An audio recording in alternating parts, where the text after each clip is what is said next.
Airport with no flight paths is reminiscent of the famous episode of Yes Minister where you had the hospital with no patients. It might sound good, but as far as residents are concerned, the one thing we want to know about is who's going to be impacted and by how much. This is a crazy plan. It needs to stop. There should be no airport at Western Sydney. I'm seriously concerned about the pollution in Sydney Basin. We've just had 2 weeks of air pollution and we're going to put a 24-hour airport right on the edge of Western Sydney. There's no question that Australia and indeed Sydney and New South Wales needs infrastructure, but it's got to be smart infrastructure. Smart infrastructure would be a fast rail along the east coast and not a second airport in the Western Sydney Basin, which is Australia's asthma capital. Air quality is important to me and my family, and the Western Sydney Airport will increase the poor air quality in the city. We deserve the same as all of Sydney, and Western Sydney seems to be of lower class because our air quality is poorer and we will have 24/7 planes over our heads. I don't want that for my family, and I don't want that for yours either. Excellent. I teach in the school in the Blue Mountains, and I'm just worried about all these flights if the airport goes ahead. The kids learning, blokes on high school, the noise, the disruption. What are we to do? Close all the windows? Make the rooms hotter? Make them more uncomfortable and more difficult to learn? The public schools as well, the private schools, all the schools that will be impacted. It's just crazy. Look, I'd like to make a comment about this forum on Western Sydney Airport. It's supposed to be a community forum and they run the thing like a secret society. There is no public scrutiny. Nobody from the general public are allowed to attend their secret meetings, and it's just a mouthpiece for the government policy to build the airport. So there is an inequitable representation of people on that forum, and my particular opinion is that it's totally irrelevant now because they don't achieve anything. There are many, many reasons why this airport shouldn't go ahead. One of the biggest ones is the noise. People of the West are going to have to put up with 24 hours a day, noise over their heads, never-ending sleep deprivation. We know what it's like when we've got a baby waking up through the night, how you feel the next morning. Now, I'm a scientist of more than 20 years.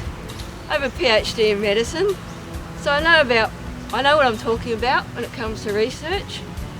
And having read the EIS, I can tell you that it makes claims that are unsubstantiated.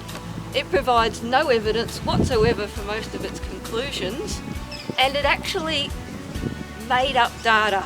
It made measurements on noise, and then the relative increase was going to be too high to be acceptable, so they didn't use that, and instead they made up a more acceptable number. As far as I'm concerned, that's scientific fraud, and if I did that, I'd be a pariah and kicked out of science forever.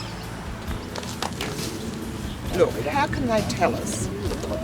How can they tell us and design an airport, tell us where the terminals will be and located, tell us where the runway is located, and start building it, and yet not tell us where the flight paths are? What are they trying to hide? Are they just going to treat us like monks? The first government information forum I attended, a consultant told me there was going to be a jobs bonanza. Oh, so that's interesting. How many of these jobs will be full-time? Ah, yes, she said, well, under construction there's going to be 11,000 jobs. Really? How do you arrive at that? They'll be running one another over. Oh no, she said, in the first year there's 1,000, in the next year there's 1,000, and so on. Oh, I said, so there's 1,000 jobs. No, that's 11,000 jobs. It's true. I said, that's amazing.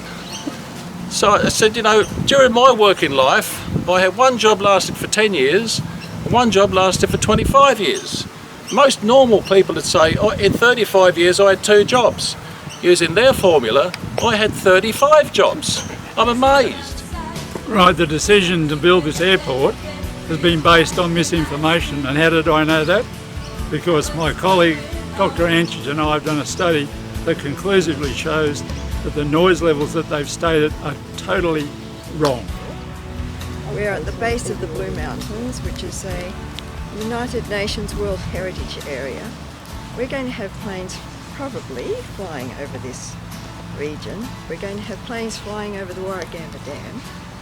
And talking about the dam, where is the water coming from for this aerotropolis? It's been said by many members here that obviously this is a giant deceit on the public. The way they've interfered with their own statutes, the councils and the governments, right? It makes me wonder if all this interference with regulations and statutes to force through the preparation and the construction aren't actually now under illegal contracts. The government's been doing this a lot lately. Thank you. We believe that this government doesn't believe in climate change, but I think it secretly does, and I also believe that that's the reason why they want to put an airport out in the west, because by 2040 or 2050 Kingsford Smith is going to be underwater. That's the reason. I hope. Sydney Basin is already subject to toxic air pollution levels, as can be seen by the recent bushfires. Sydney Basin concentrates toxic air, and with the airport this toxic condition is going to be accentuated, and the people of Western Sydney just don't realise now what they're going to be putting themselves through with air pollution. The proposal to locate an airport at the back of the Sydney Basin, where it is known that air pollution from vehicle emissions collects and circulates, and air pollution has health impacts on residents, is an act of criminal negligence by both state and federal governments. It's a 24/7 airport, so how are we going to sleep? How is it going to affect young kids at school if they're being woken up at night by planes, if they're being disturbed in class by planes? It just, there's nothing good about it, really. Absolutely. Okay, I'd like to send a message to the Prime Minister and the Leader of the Opposition in relation to a curfew and a movement cap at Western Sydney Airport. There is one at Kingsford Smith Airport, and back in 1994 the population revolted because of the noise. So the politicians introduced a curfew at Kingsford Smith. We want nothing less out at Badgerys Creek, out at Western Sydney Airport, and we need a legislated curfew and movement cap that cannot be changed and will be legislative protection for the communities that live under flight paths. Here, here.